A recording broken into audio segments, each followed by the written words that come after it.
Hmm.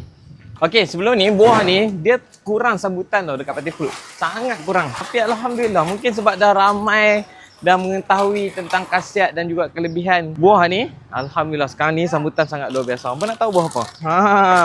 Buah yang begitu banyak khasiat untuk penjagaan kulit kita. Ni. Tengok ni.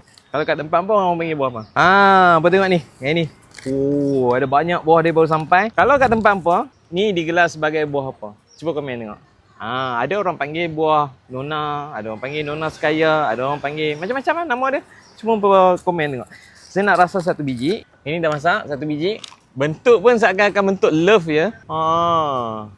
Love so much. Secantik bentuk love macam ni, kita potong dan kita cuba rasa. Bismillah. Saya bahagi dua dulu. Bismillahirrahmanirrahim.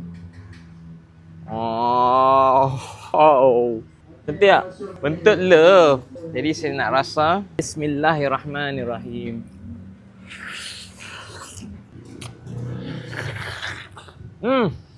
Dia sedap. Dia macam manis, creamy, wangi. Ni tolonglah amalkan makan buah nona ni. Serius apa? Banyak gila khasiat buah nona ni. Ya, untuk kulit, untuk usus, untuk jantung dan juga untuk energy booster. Sangat bagus. Ni, buah nona ni. 1001 khasiat dari alam. Buah nona sekaya.